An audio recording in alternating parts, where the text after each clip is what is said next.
if it's part of the show. Welcome to the show. If you don't know, you don't know.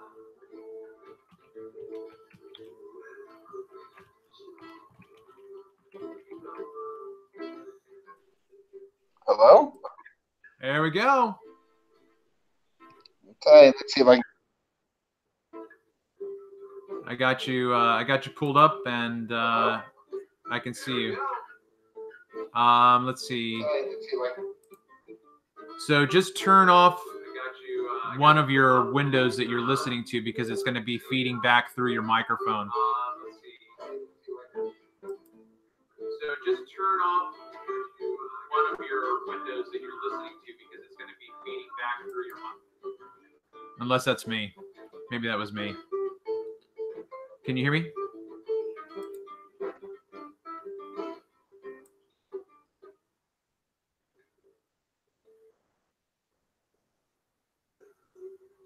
All right.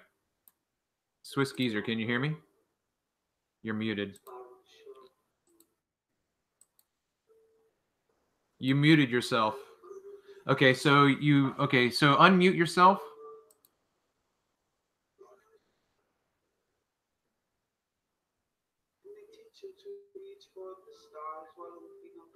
Can you hear me?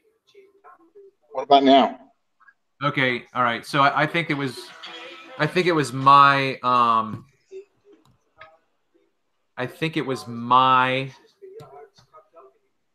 what am I talking about? I had a window open that I think was giving me feedback. So when I told you to go on mute, I don't think it was you. So Okay. can you hear me okay? Well, you're not real loud. I'm not real loud? No. Okay, And I have well, all the way. I've got good volume for you. So See, now hear me. I that mute. I'm trying to figure out. Usually there's a button you could in there. How's that? Say something. Check. Monday, Tuesday, Wednesday, Thursday, Friday, Saturday, Sunday. Can you hear me okay? Now I don't hear you at all. Can you hear me now? Yep, I got you. I hear you. All right. We should be good.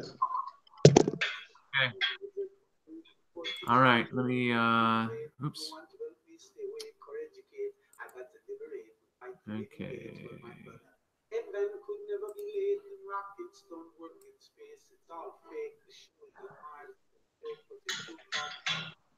All right. Sounds clear. Could be a bit. I hear some voices in the background. That's just some background music that I've got going on. Okay. While I'm trying to iron some stuff out. I'm going to put you on mute, so just hold tight. I'm going to come back to you in a minute, okay? All right.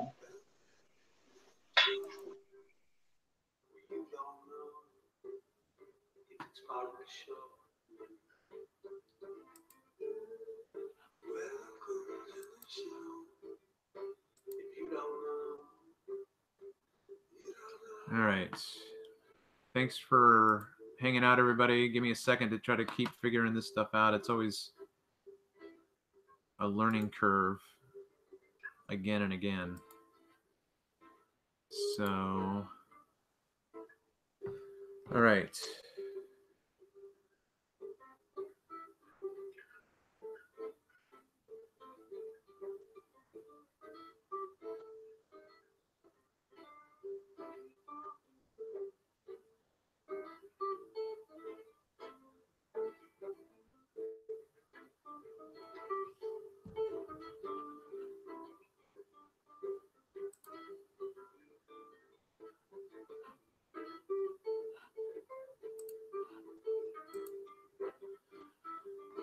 Now I can't get this part.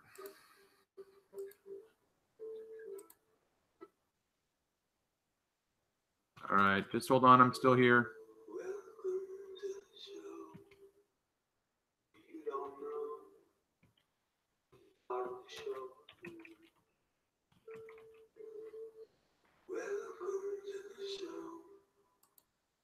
don't know. You don't know. And they teach you to reach for the stars while opening up the bars and keeping you chained down with mortgage bills and cars. Vaccines for your arms, kids sounding like supercharged. Caffeinated hate-filled scars, enraged with repertoires. No answers for yards, caught up in emotion that's not even yours. Impossible truths like impeccable retards, lined up for your serving of gish galloping wars. No remedy can't save the lost, in love with the arm. I'm tired of walking into refracted shards, no science displayed by disgusting bards. Soaked in sin with your dubious delight, a new hand of cards. All right, everybody hear me? Okay, give me a thumbs up, everybody. Just hear me. Check, check, check. Welcome to Red Hen Radio. Check, check, check. Everybody okay?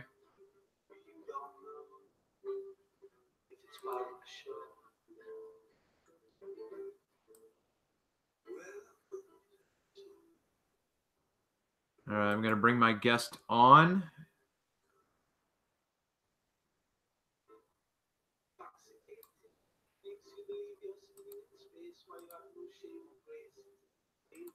I'm going to try. I muted you, and now I can't unmute you. Swiss Geezer, can you unmute yourself, please? I can't seem to do it. I muted you, but now I can't unmute you. Okay, is that better? Yep, yep. All right, so once again, loud and clear on there. Okay, great. I'm going to cut the tunes. I'm going to give us our little introduction. Welcome to Red Hen Radio, everybody, where truth fears no investigation. Who are you? Where did you come from? Where are you going? How will you find the way? What you think is news for you is only and absolutely propaganda. It is spin. There is no news for you, only misdirection and disinformation. Join us here at Red Hen Radio to learn how to squint when what we see isn't what ought to be, and to learn how to read between the lines of the story you were just told. Welcome to Red Hen Radio. I'm your host, Travis Finley, and my return guest, Swiss Geezer. Hello. Hello, Travis. Good to see you again. You know, I actually forgot that we had a scheduled repeat venue today, so I'm glad that you shot me that text and reminded me. I'm so glad that we're able to do this again. Okay, good. Me too. Good, good, good. And just again, out there in YouTube land, just give me a good thumbs up for sound, please.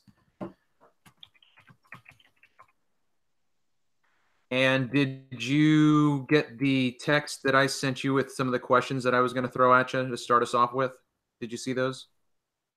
I did. Let's see. I just wanted to give you a heads up a little bit in case that was fodder for your conversation for today. It's all stuff I'm following. All right, I got thumbs up all around. Hey, I'm just going to do a quick shout out. I'm so excited. Thanks for showing up, Ranty. John, good to see you. Midi HC, Grace Soul, and anybody else if I go back up. NASA lies about everything. Thanks for being here. All right, shout outs done. Okay, so I thought that I would just maybe try to go back to a question that I wanted to ask as a preliminary for us yet last week, but just didn't get to it, forgot about it. We were talking about other stuff. So if you could just tell us what you believe about the nature of the world in which we live.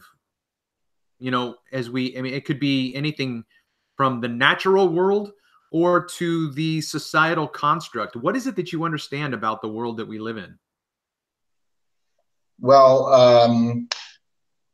for one thing, mathematically and statistically speaking, it is an incredible place with beauty and incredible systems all working together everywhere.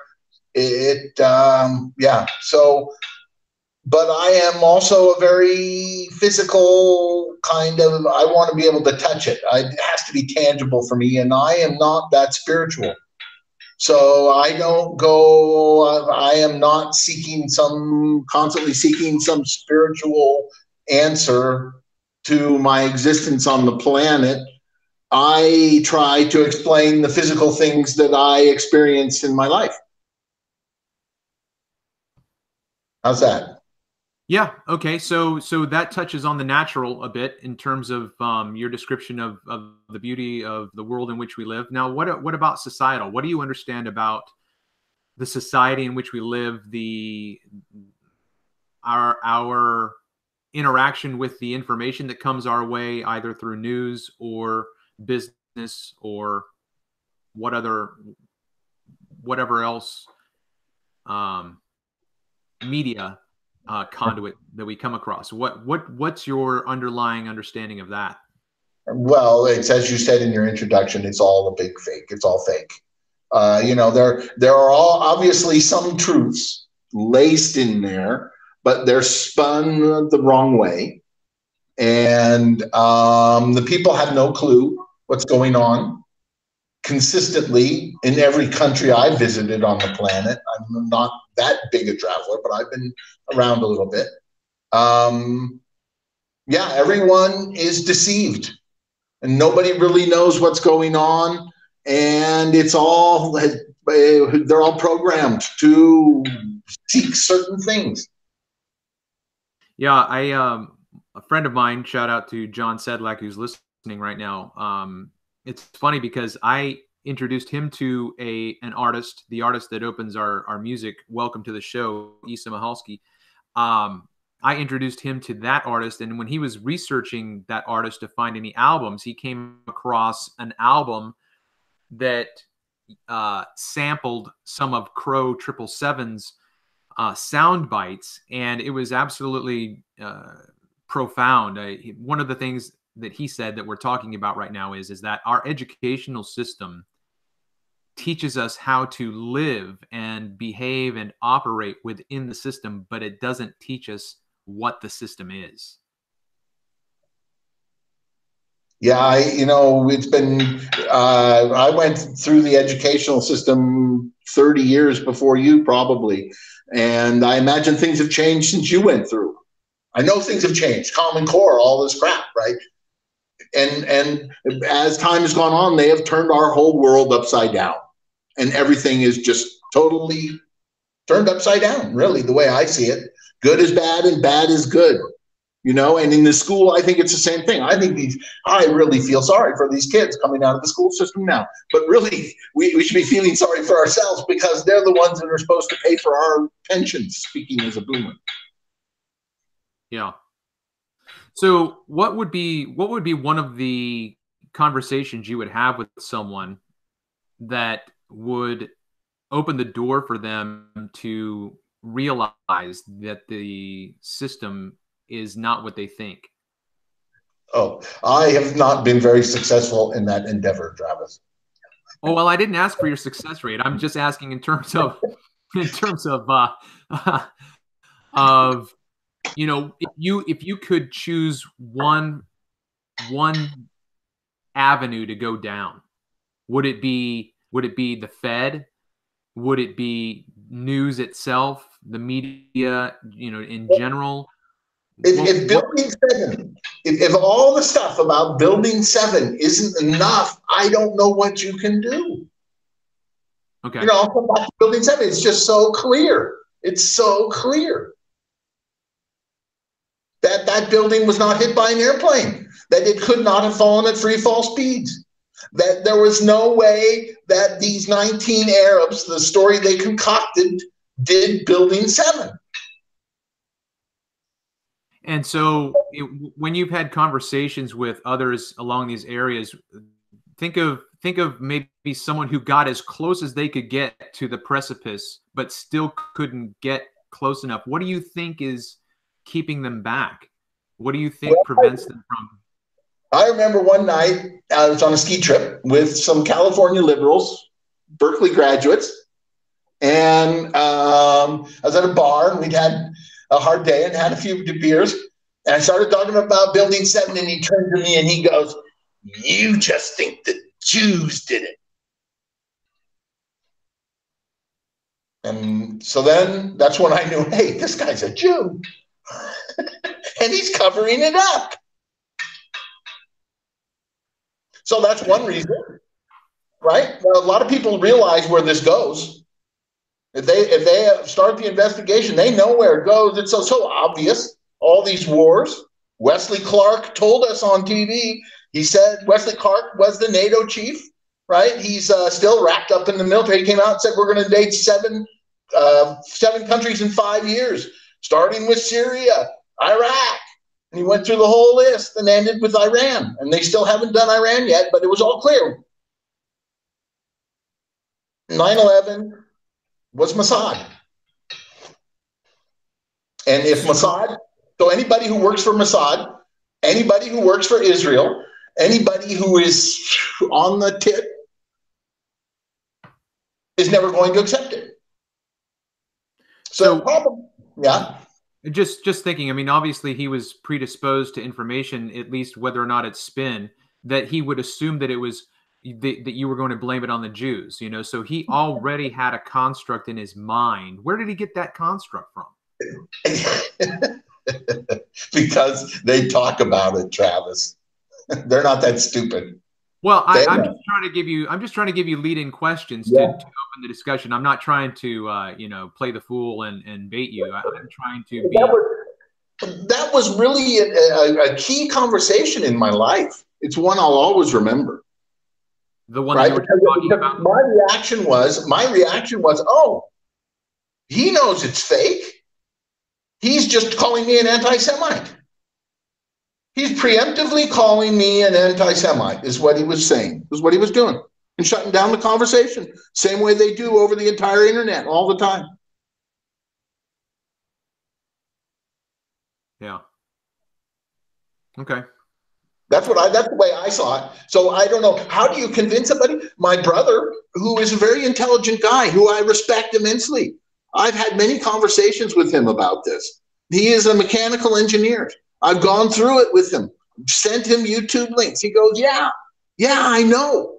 But, and then I don't know how in his mind he can concoct some stupid story that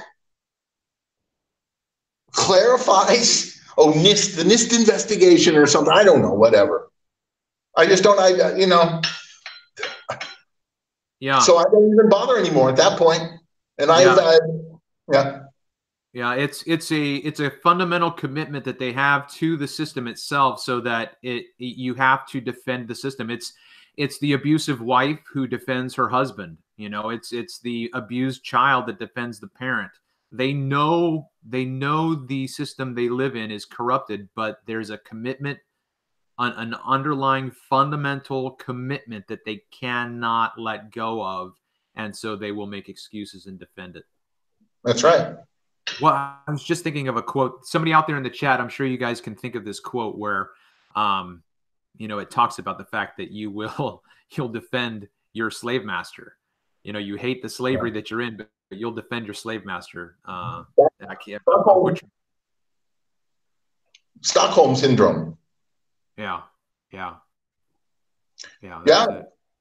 the boomers are the worst. But the boomers, for your generation who came up with the internet, there was no internet back then. Everybody sat around. We all got fed the same propaganda. The propaganda was even worse back then. And so people have been fed this stuff for their entire lives, and their fathers, if you start going down the rabbit hole, what you realize is that your father fought in World War II for nothing, for the wrong people. Right? And he fought in your grandfather fought in World War I for the wrong people. They were lied to. They were dragged into a war for the enemy and fought for the enemy. Now, how can you tell your mother that, your grandmother? Right. Yeah. They're never going to believe it. They just forget it. At least that rabbit hole. Maybe a different rabbit hole will be the avenue through which you can open up the conversation. All right, so let's go down. A couple weeks ago, we were exchanging correspondence about lining this up to begin with, and you were talking about traveling, and the whole Paris thing was going down. What's your take on that whole media storm? Well, I am not certain that it's not a psyop, some kind of operation. Somebody had an interesting article trying to pin it back on British MI6. There's all this Brexit stuff going on. What I see, and I've looked at a lot of clips, and we were watching it very closely because we had to drive through France, and we had to time it to get through the protests. And what I saw, it looked to me like there was no organized center. It was completely grassroots. And these were typical middle-class French people. They weren't Antifa. They were all from all aspects of life. And I do believe that they're hurting financially with what's been going on in the EU, because there's never France is 60% of the people work for the state, directly or indirectly.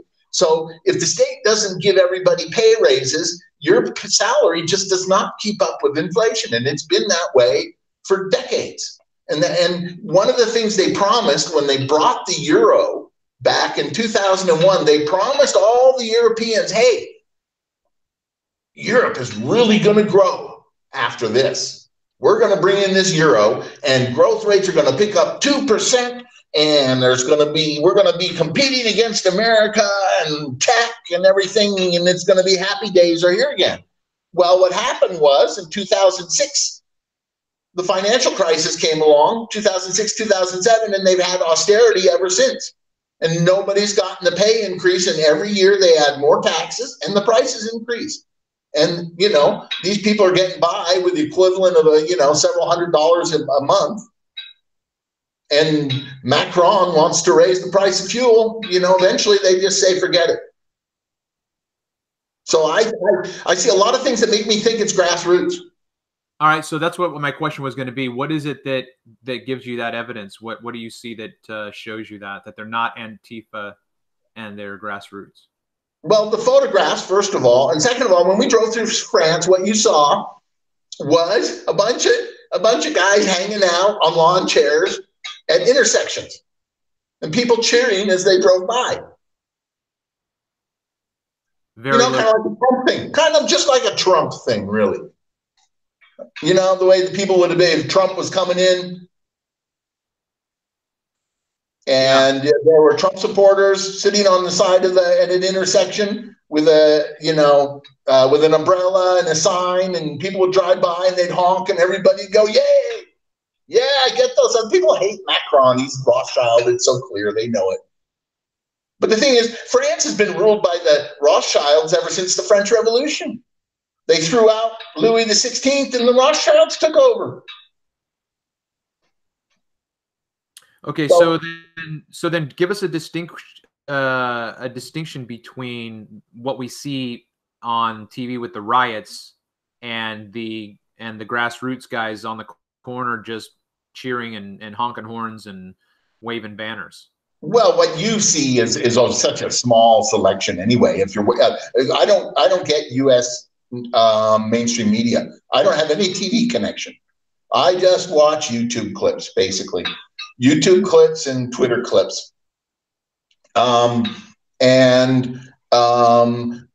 imagine that the CNN and all those guys, they're going to show you people rioting in Paris. And there was some of that. There was also a bunch of people under the Arc of Triumph, a bunch of yellow vests being sprayed with water and singing La Marseillaise, the French, famous French song. So it's not, I don't know what they're portraying in America, so I really can't speak to it. Okay. Do you think there's a difference between the yellow vests and the guys on the street corner? Oh, they're all wearing yellow vests. Okay. See, I don't even watch any of the clips. Anyway, they're all wearing yellow vests. They've caused a bunch of traffic jams on the freeways, which always pisses the people off, which is why I wonder what they're doing, right, when they do that. But according to the polls, 70 to 80% of the people support them. because it is absolute bullshit what's going on with France. You know, for decades, the leadership doesn't care. They're just doing what they want. And then the whole EU continually, from the Maastricht to Lisbon, the people vote against it, and then they do it again. The people vote against it, they do it again, and they keep repeating it till finally they get what they want. There's a whole thing with the ECB, European Central Bank. And, you know, only the most dyed-in-the-wool leftists actually believe any of this crap. The rest of them are just in it for the money. And so is there, what's the symbolism of the yellow vest? The yellow vest, the gilet jaune, the safety vest. You have to carry it in your car. By law, it's mandatory. In France and everywhere in the EU, you have to have these vests in case you get a flat tire and you're out by the side of the road. People can see you. So you just grab one. You just grab the yellow vest out of your car. And now people have been painting them too. And some of the symbolism on them are pretty cool. Okay, so what you're saying is that the, for lack of a better term, the motor vehicle guidelines is that you're by law required to have a safety vest, and their expression of their protest because they're standing out in public is to use that vest. Yeah. And there you go. See, now who came up with that idea to use a vest? That's where I'm going. Yeah, that's what I'm getting to. Yeah. Isn't that awful similar to these color revolution, the rose revolution in Georgia, the orange revolution in Ukraine, you know, the rose revolution in Egypt or whatever, and now we have the yellow revolution. Yeah, it could be an English psyop. It could be. And these days with Facebook and social media, and you know, I don't know. Yeah, I think one of the channels I was watching talked about the fact that if it weren't for the colors, he would think that it was a legitimate movement. But he said once you bring colors in, it just becomes a breakdown to the PSYOP aspect. Yeah, yeah. Well, you know, one of the big questions I have is to what degree are they influencing people's thought patterns with microwaves? Because there's no doubt that the Pentagon has spent billions on research to do this. And there's all kinds of stories about the Iraq War, the voice of God, where they came in and they told all the Iraqi soldiers in their brain to drop their weapons so the Americans could walk right in. That was already 15 years ago. There's all kinds of stuff out there about this. And so I don't know what, and then another thing is you don't know what drugs they could be giving them to. And that was one of the things in Ukraine. They had, and when the Maidan Square, when they had the protests in the Maidan Square, they had pictures of Victoria Nuland out there on the square giving out cookies. Now, Victoria Nuland is the wife of Robert Kagan. She's a big neocon. And at that point in time, she was in the USA Department of State. She's the one who's on the phone, recorded, telling the EU, who is he? She's telling the plot, the ambassador of Ukraine. She's telling him, fuck the EU. We don't want Klitschko. We want Poroshenko as prime minister. And then there's pictures of her out there distributing cookies on the Maidan. Well, why couldn't they put something in those cookies and then combine that with microwave or whatever and make the people do something? I think they do. And the basis for your suggesting that would be what? Just previous experience? What happened at the Grateful Dead concerts? Well, the Grateful Dead concerts were famous because they would spike the LSD into the Kool-Aid, the electric Kool-Aid acid test, and they'd pass this stuff around. But actually it goes back farther than that. Aleister Crowley, who is a famous Satanist, was in the United States in the 1912. And he was actually inviting people over to his home and dosing them with mescaline. They'd already learned how to extract psychedelic substances from mushrooms and peyote, and he was actually inviting people over and giving them this stuff for dinner and then conducting hypnotic experiments on them. So what you have to understand is that this mind control stuff goes way, way back. It goes way back. Okay, just out of curiosity, do you have a reference for me to check that out? The Aleister Crowley? No, you'd have to Google it. No, I don't. This is all stuff that I read, all different kinds of stuff. Okay. Well, if something comes to mind where you have a source that you could throw my way, I'd be interested in looking that up. Where would I look for Aleister Crowley stuff? Wow, I don't know. I probably saw that on YouTube somewhere. And so also, these are things I hear. I just because I believe something doesn't mean I'm certain it's true. No, right? I get it. Yeah, sure. I can't know these things. There's no way I can know these things. I'm not a part of the whole thing. I'm just looking at it from the outside with my experience, and I'm making my best call as to what's going on. And when somebody tells me Aleister Crowley, who did all, he was all involved in the British foreign, in the Secret Service in Britain, trying to get America into the war, and he was running around Washington doing all kinds of stuff in the First World War, trying to drag America in. And he was working with all his fellow Satanists in America and in the British Foreign Service.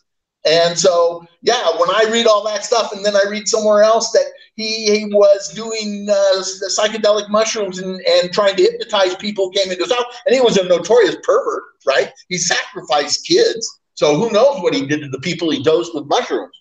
So that's what I say. Yeah, there's plenty of history of these guys doing this. The CIA actually went and dosed an entire village in France with a massive dose of LSD in the 40s. That's also a famous one. And that's when you say CIA, that's obviously a U.S. based. U.S. So why would they? Why do you think they would choose a village in France? Why not? Or why? Yeah. God, I don't know, Travis, but another question is, why would they have conducted all those mind control experiments in Canada? Canada was a real center for MK Ultra mind control experimentation. The British were in on this. The British are in on it. Yeah. Queen Elizabeth is a lizard person. I don't doubt that. All right, so you've used the term Satanist, and I'm just curious as to what you understand that term to be or represent. What lies behind the use of that term? Well, I'm still learning. But I would define it. I was raised in a Christian household, in a Christian country, in a Christian culture.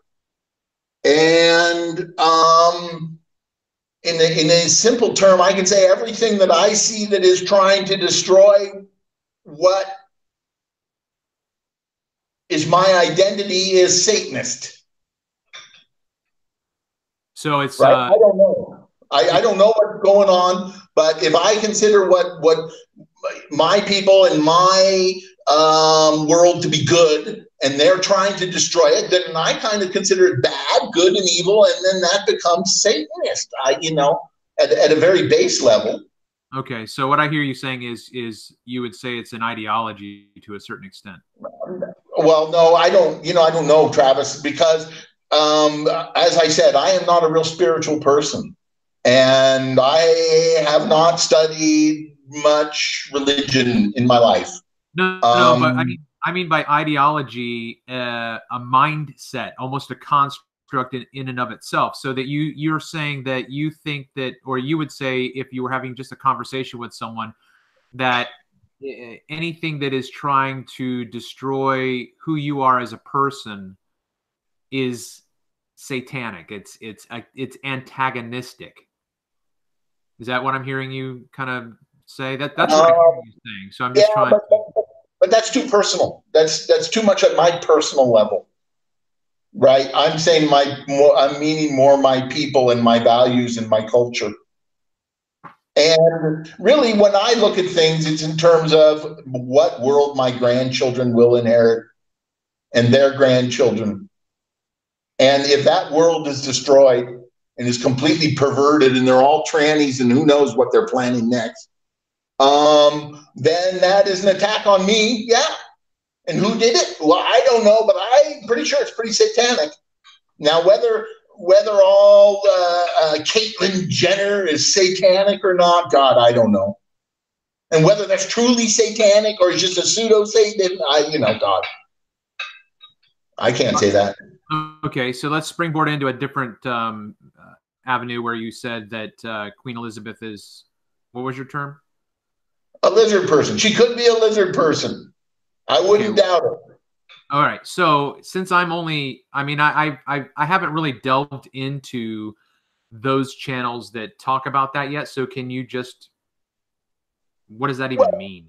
Well, David Icke, if you haven't heard of him, he's been around for decades. He's been talking about this for decades, right?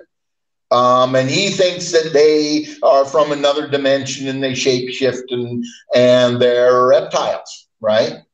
Now, I don't know what's going on with the royal family. Just the other day, I heard a statement that Queen Victoria claimed she was a Hebrew, right? And that doesn't really fit in her family tree as far as anybody knows. And that's why Queen Victoria was also behind the whole Zion project and everything. So I don't know what's going on, God. But David Icke goes into the reptilian stuff. Those people, I don't think they're the same as us. I don't think they are. Are they aliens? Are they reptiles? Are they Nephilim? I can't tell you. Fallen angels? God. But I don't think they're the same as us. Okay, so so that's what I'm trying to peel back that layer. What would make you say that there was any question at all?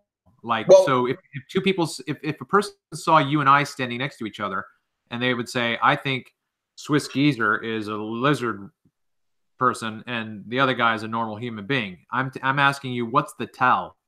Well, for one thing, have you ever seen May? What's her name? The Prime Minister of London, Patricia May, whatever her name is. Man, she doesn't look human. She doesn't look human. But God, how could I tell? I don't know. Yeah, well, there's the rhesus blood type RH plus, and the whole thing with the eye defect and the girl that was kidnapped in Portugal, and they want them for their blood. Are you aware of that? All that stuff? I'm familiar with the storyline, but I haven't looked into it in depth. Right, where supposedly there's certain people that don't have the RH minus or plus blood, and the blood is different, and they're always looking for children to ritually sacrifice of the right blood type and consume their organs and blood, and that girl in Portugal, she had the coloma eye that indicates that it's that kind of blood type. And that kind of blood type could go back to Egyptian. Just dropped off. I just lost you. Hello? Yeah, you dropped off for a second. I don't know if it was you or me, but just lost you after you described the eye, the eye. Yeah. And so there's blood. So they have different blood types. And I think Joe Atwell, who is on Tim Kelly's show almost once a week, and they do a podcast. It's a really great podcast. He keeps saying they need to have a DNA database of all these people. The people, need a DNA database of all our elites so we can figure out what's going on. And that was Joe Atwell and Tim Kelly? Yeah, Tim Kelly. I'll send you the link afterwards. He has a podcast every week. It's definitely very good. All right. I've got one of my listeners says that you need to watch Bro Sanchez's latest videos about Turtle Island. Bro Sanchez. I asked for their link, so we'll see if it comes up. Okay, good. I'll watch it if it's there. Yeah. So, I mean, I think that you can see the chat that's going on if you've got your Hangout page open or the YouTube page open. I'm just on my cell phone, and that's right. I forgot. Yeah. I don't have a decent mic on my computer. That's right. I forgot. All right. Well, if a link comes up, or maybe I'll look for it myself, and then I'll shoot it over to you. All right. So let's jump into the mysterious envelopes at HW's funeral. What do you think about that? Well, that was pretty bizarre. And I think that's not the first time I've seen when these guys get together, this weird body language going on. And who was it that showed it? He's pretty good. Morpheus, I think his name is. He does his. He went really deep into the Las Vegas massacre, and he went through it, and they're basically saying it's QAnon passing indictments, and I don't know if I buy that. The whole deal with Pence is interesting. Pence was sitting like a zombie when Trump was in the White House with Pelosi and Schumer. And I can never figure out what the deal is with Pence. He just looks totally Masonic. He just looks like a Freemason.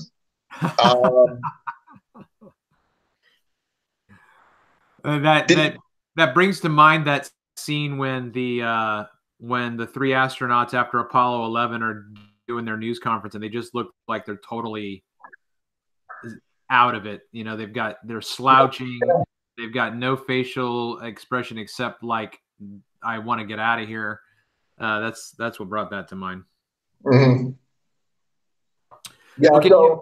So yeah. Okay. Right. But you sent me a link. I watched that YouTube link from that guy that you linked to me yesterday on the envelope. So do you think though that it was a media ploy? I mean, the cameras were there, they got all of the expressions, it was like the timing was just right, and could the note just have said, okay, put on your best shocked face, go? You see, but you have to watch a little bit of that. It's like 2 hours long if you watch the whole thing. I didn't watch the whole thing. But the other tell is that this all came out 2 weeks after it was over, right? These are people who are just picking this up after, he died on the 30th of November. And right. People are just starting to pick this up now. Right. Yeah. So I don't think that this was something orchestrated by the media at all. And with all the shit they've done to Trump, I wouldn't be surprised if this was some move on his part to, just to give him a big finger, flip him a birdie. And something's going on. And what's going on? I don't know. There's a whole Comet Pizza parlor, right? All the pedophile stuff I'm sure you've heard about that. So. Yeah, and I just came across something yesterday with Sasha Cohen doing one of his parodies where he supposedly came across inadvertently a Las Vegas pedophile ring. And did you see anything on that? I saw it, but he's a Jew baiting Christian, so I don't watch him. No, I don't watch him either. I just remember a channel brought up that fact that he was pretending to be a pedophile and went into a Las Vegas hotel and said, "Hey, can you set me up with a 9 to 12-year-old boy?" And they're like, "Yeah, sure." And so he supposedly reported him to the FBI, and nothing came of it. So I don't know. Yeah, a lot of fishy stuff with this pedophilia. The one I heard recently was they went back to the McMartin preschool case, and the children had all claimed that there were dungeons underneath the preschool where they'd been tortured. And I don't know whether you remember it. It happened when I was, in my 20s or even a teenager. And there were hundreds of kids that claimed they'd been molested. And in the end, the state claimed that all the kids had been psychologically conditioned to accept false memories, and that it never happened.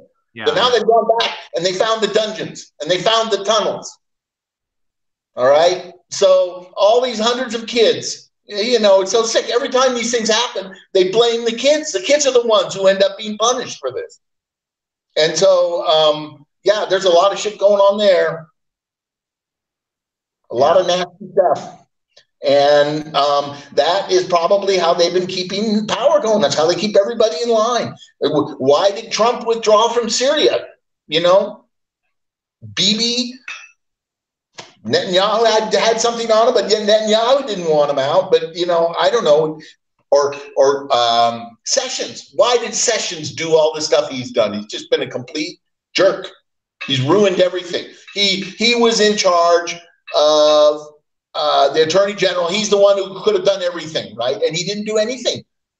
He just blocked. He helped them block. He helped them get Mueller in there. What's going on? They must have something on Sessions. They must have something on all these guys. Yeah. All right. Well, it's interesting. So you sent me a link for Richie from Boston, and I think it was on the Black Goo. Was that yeah? Was that a new concept for you? I know that I've heard of it over the past few years, but it was just a whisper. It wasn't anything specific, but so it was interesting to look back into it. You know, I'm watching all kinds of stuff, and one of the things I keep my eye on is Antarctica and all these pyramids in Antarctica that they found, and there's all kinds of strange stuff going on down there. And the Black Goo kind of ties in to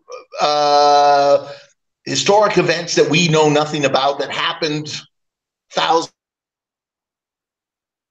And so I find it interesting. So yeah, I'm following it. Yeah, I just came across a link. This is not related to Black Goo, but it was related to Antarctica, that there was an American explorer who made a trek all by himself across Antarctica and, you know, made it, survived and whatnot. But I'm curious whether or not there's information on beginning his trek. You know, I find it interesting that we hear about the success of it after it happened, but I don't remember necessarily coming across the fact that it began. But I didn't pick that up. Yeah, so let's see. What about the California fires? Yeah, you and I are one of our main links was through a man who died in February after the fires in Ventura County. And he was diverted into a field and where they had to stay for a couple of hours, and everything was burning around them, and there was all kinds of smoke. Who knows what was in that smoke? We saw it from what happened in Paradise, that the smoke is often toxic even. And your entire family, Travis, has said that they've been through many fires, and there was never anything like this before. And that was last year. And since then, this just keeps happening. These fires just break out over acres and acres all of a sudden. You know, they can't even, ordinarily it used to be in the old days, you know, as Jerry Brown, if you've been following, he said that abnormal is the new normal, right? I said everything's getting perverted and turned upside down. There's Jerry Brown telling the state of California, this is abnormal and it's the new normal, right? And he says that to everybody on TV, and the people, what are they thinking, these idiots? What do you mean abnormal is the new normal? It's like Macron saying patriotism is not the same as nationalism. Come on. What are you people doing? Anyway, these fires used to break out in one place. They used to say, remember Smokey the Bear, only you can prevent forest fires. But these fires, they break out in 100 different places, 170 places in Santa Rosa. And the one in Ventura was in like 40 different places it broke out, which is impossible. All right. So let's go back to what your allusion was before with our connection to the California fires. So the one thing that I thought about was the fact that up in that particular area in California, there's not a line of forest to burn through.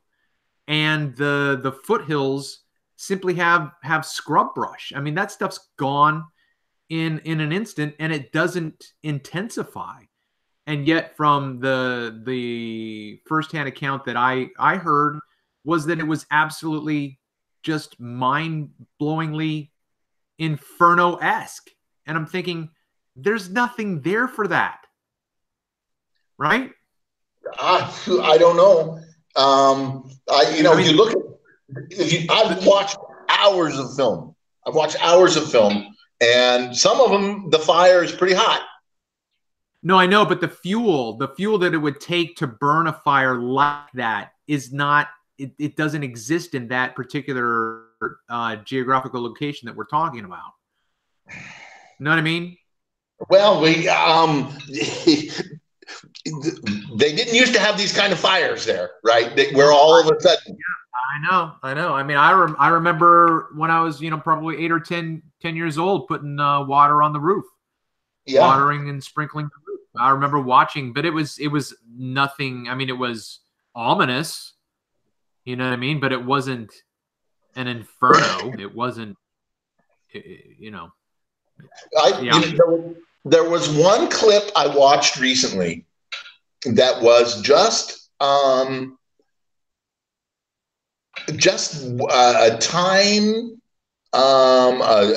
timeline of different clips going on in the town.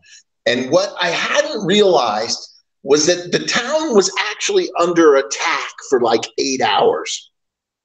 There were, for instance, they showed pictures at like 2 in the afternoon. The fire starts at 8, and at 2 in the afternoon, there's all these people hanging out in the Kmart parking lot, and Kmart hasn't even burned down yet. And then there'll be a little fire over here, and then the house will start way over there, right? But it's not like, actually, if you look at the clips from the town itself, it's not like a big wall of flame came through and and the whole town was burnt down in half an hour, because there's still places lighting up and burning down late in the afternoon. And that is why I think they came in and they created the big firestorm early in the morning, evacuated the town, and then it was just like it was under bombardment for the next 8 hours,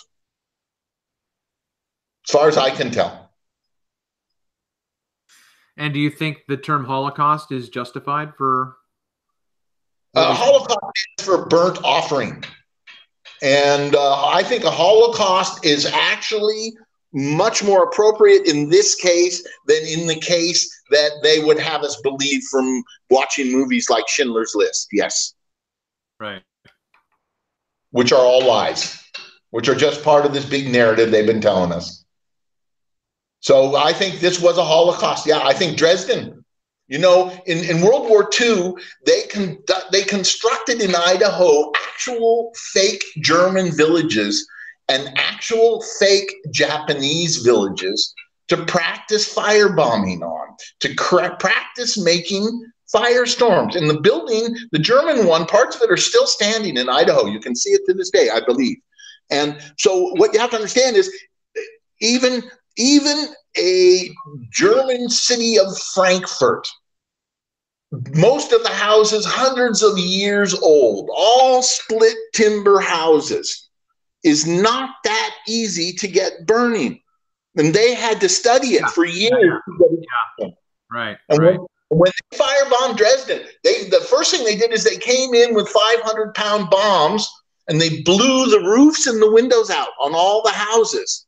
And then they came in with their incendiary bombs. And you know what? It wasn't just one wave. It was wave after wave, just like in Paradise. They burnt that town down for days on end. And when the people gathered together afterwards, they came in with P-51 Mustangs and strafed them.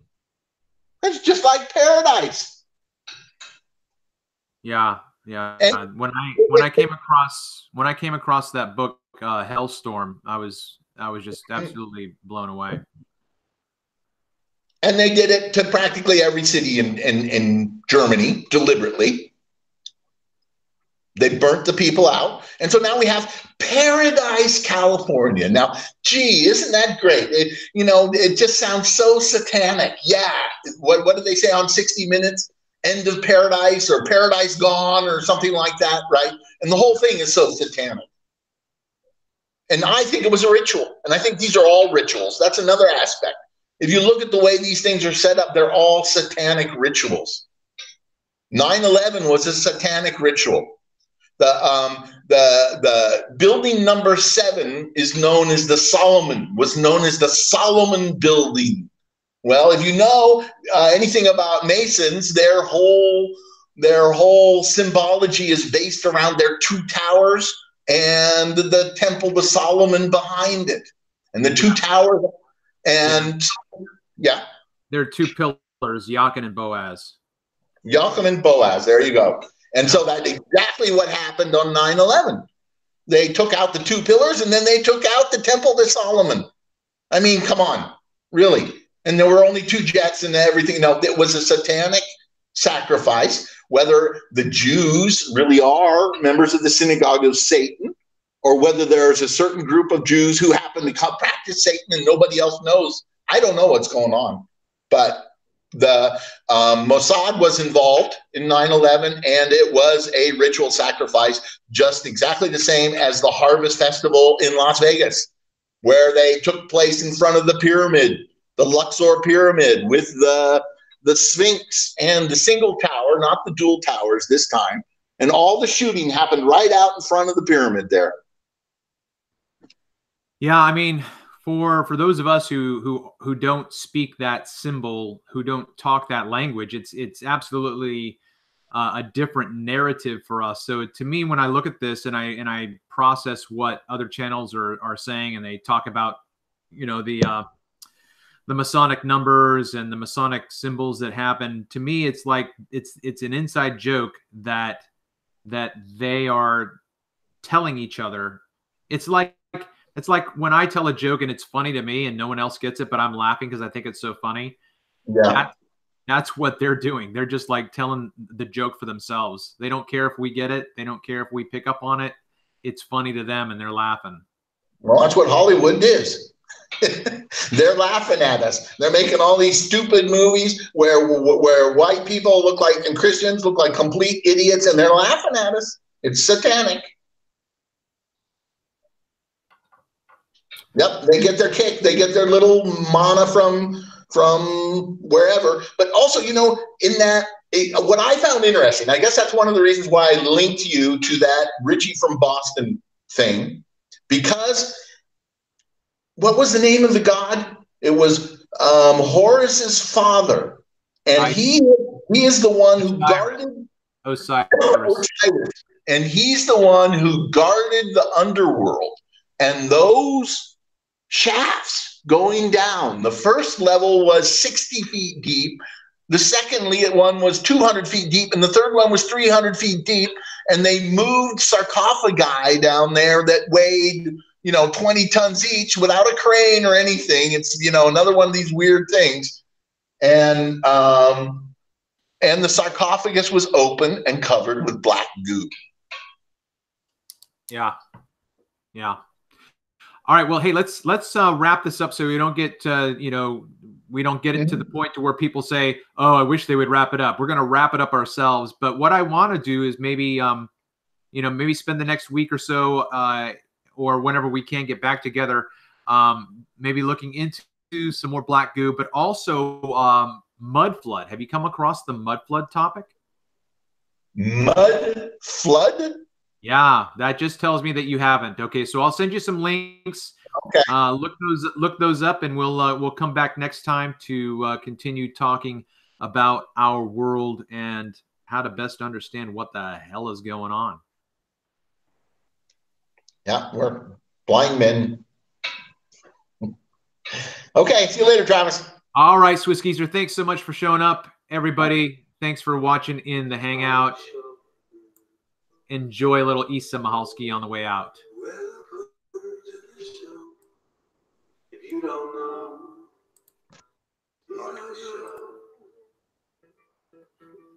didn't they teach you to reach for the stars while opening up the bars and keeping you chained down with mortgage bills and cars?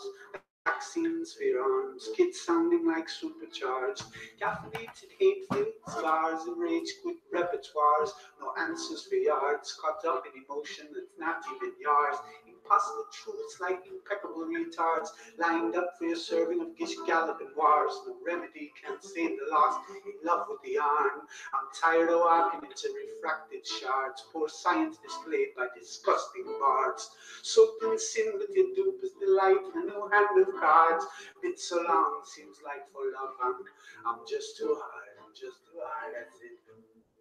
Welcome to the show, where you don't know if it's part of the show. Welcome to the show, if you don't know, you don't know.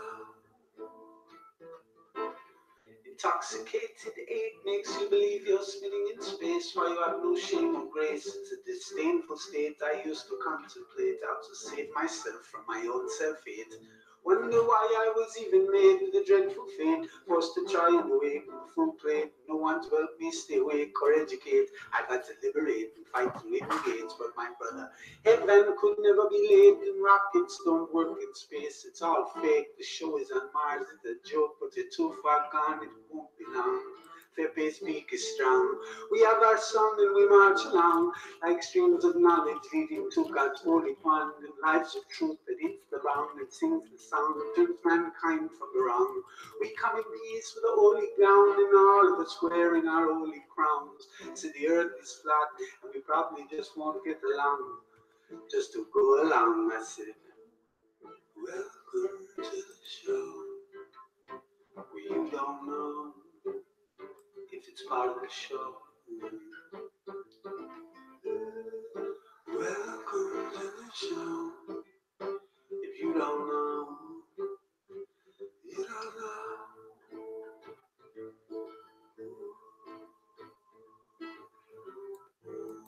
Welcome to the show, where you don't know if it's part of the show.